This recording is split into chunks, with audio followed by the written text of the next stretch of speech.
أهلا بيك في حلقة جديدة من قناة الجهنمي. حلقة النهاردة هنتكلم على تنسيقات الخاصة بالتقارير اللي بتتقدم على ورق. احنا كنا اتكلمنا في المرة اللي فاتت أو في الحلقات اللي فاتت عن التقارير اللي انت بتقدر تقدمها من خلال ان انت لو بتعمل برزنتيشن على البروجيكتور.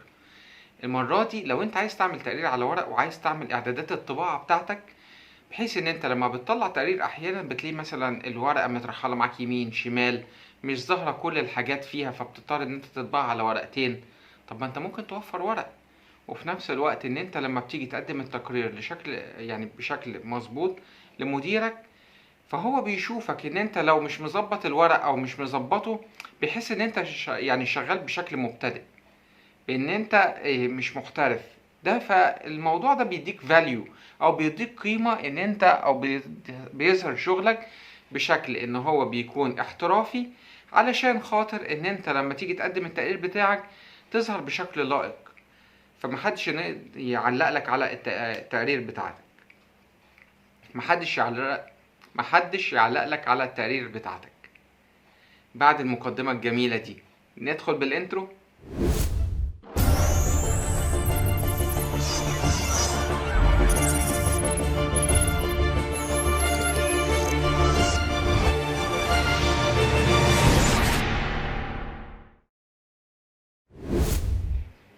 وزي ما قلنا في المقدمة، حلقة النهاردة هنتكلم فيها عن البيج لاي اوت، او ازاي ان انت تستعرض الصفحة بتاعتك او التقرير بتاعتك بشكل جميل ومهندم، بحيث ان انت لما تقدر تقدمه على ورق يبقى طالع بشكل كويس. فهنيجي هنا هنلاحظ ان في عندنا حاجة اسمها بيج لاي اوت. بيج لاي اوت دي لو احنا ضغطنا عليها كده هتلاحظوا ان هي متقسمة لكذا مجموعة. في عندنا الثيمز، تمام، ودي خاصة بان انت تختار الالوان والثيم والكلام ده كله. دي ممكن هنشرحها في حلقة تاني، لكن الحلقة هنا المرة دي هتخصنا في البيج سيت اب.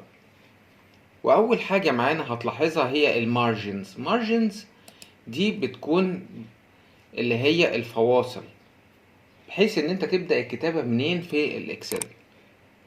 فهنيجي هنا هتلاحظ ان انت عندك هنا شوية اعدادات خاصة بالمارجنز. اول اعداد last custom setting، دي اللي هي اخر حاجة انت استخدمتها.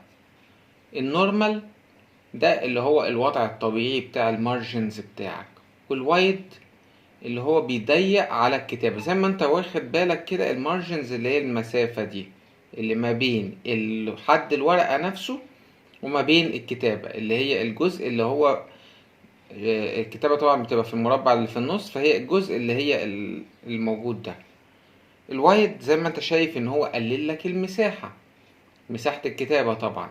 النيرو وسع المساحة وقلل الفواصل او اللي هي الجزء اللي هيكون فاضي في الورقة.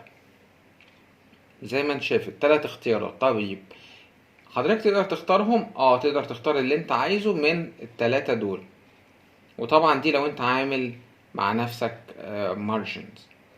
طيب انا دلوقتي يا مجدي محتاج ان انا اخلي المارجنز زي ما انا عايز. يعني انا مثلا الورقة بتاعتي مش عايز اي اعداد من التلاتة دول، وعايز اعمل اعداد خاص بيا زي ما هي في المقدمة كده، او اللي هي اول اختيار كده. هنعمل ايه؟ هتقوم دايس هنا على حاجة اسمها custom margins. هتلاحظ ان هنا فتحت لك نافذة اسمها margins، تمام. اول نافذة فيهم اسمها page زي ما انت شايف كده، وهنتطرق هي ايه دي. تاني نافذة اسمها margins، وبعد كده حاجة اسمها header وفوتر اللي هي الرأس الصفحة والذيل بتاع الصفحة او اسفل الصفحة. وتالت حاجة اسمها sheet، وكل واحدة انا هشرحها لك، كل اوبشن انا هشرحه لك بيعمل ايه بالظبط. خلينا نستعرض ايه هي الاوبشنز اللي موجودة عندنا. اول حاجة انت عندك التوب. خلينا بس نستعرض بعض الحدود بتاعة المارجنز. انت عندك المارجنز زي ما احنا قلنا اللي هي الحدود دي، الفواصل دي. اول جزئية اللي هي التوب اللي هي من فوق، اللي هو الجزء من اول ادي الكتابة اهي زي ما انت شايف اهو، والتوب اللي هي الجزء ده، تمام. الرايت اللي هو الجزء ده زي ما انت شايف كده. الليفت طبعا الجزء ده وانت ماسك الورقة، اللي هو الجزء اللي على شمال الورقة، ولو انت ماسكها اللي هو على شمال ايدك. بوتوم او اسفل الورقة اللي هو ده. وفي عندنا جزئين، حاجة اسمها هيدر اهو، وفوتر اهو اللي هو الجزء اللي تحت ده. تمام. نيجي بقى للجزئية دي هنعمل ايه. لو انت اخدت بالك المسافات دي هو عاملها لك تمام، بحيث ان انت لو زودت فيها، بص لاحظ كده هو بدأ يلعب اهو في المسافة اللي تحت اهو. لو انت كل ما بتزود كل ما بيقلل ايه المسافة، بيضغط الورقة. بس خلينا ان احنا نستعرض الورقة من البداية علشان خاطر ان انت تشوف الفرق ما بينهم. هندوس كانسل وهتعمل حاجة اسمها print preview. لو انت ضغطت هنا على فايل وضغطت هنا على برنت، تمام، هتظهر لك شكل الورقة بتاعتك كده.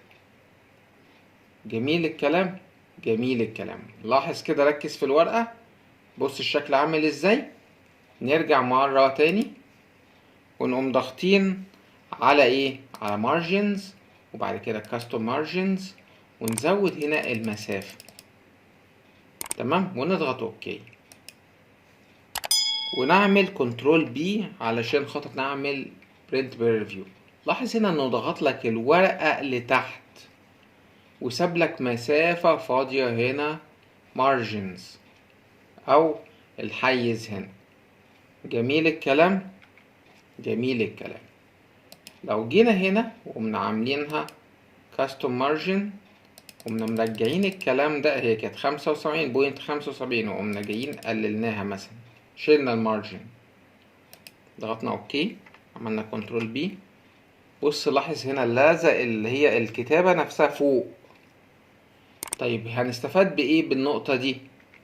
هنستفاد زي ما انا قلت لك. تعالى نرجع تاني ونرجع 75. ان هنا في استعراض شكل التقرير، احيانا وانت بتطبع الورقة انت عايز تجيب الورقة يمين شوية، فوق شمال شوية، بحيث وانت بتطبع التقرير. طيب في بقى نقطتين، وطبعا دي مساحة الهيدر ودي مساحة الفوتر. مساحة الهيدر والفوتر هوريها لك دلوقتي برضو اهي. نزودها، بص دي الحتة الخاصة بالهيدر، تمام، ودي هشرحها لك. بص زودها اهي.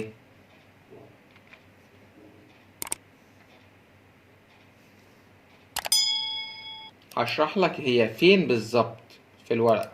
نرجعها بس زي ما كانت. تمام. في بعض المشاكل اللي بتقابلنا برضو في، طبعا انت تقدر تدخلها يمين الورقة وشمال من هنا. في بعض المشاكل اللي هي بتقابلنا زي ايه، زي ان حضرتك دلوقتي انت عايز تعمل للورقة، انت شايفها مثلا لو احنا دوسنا كانسل،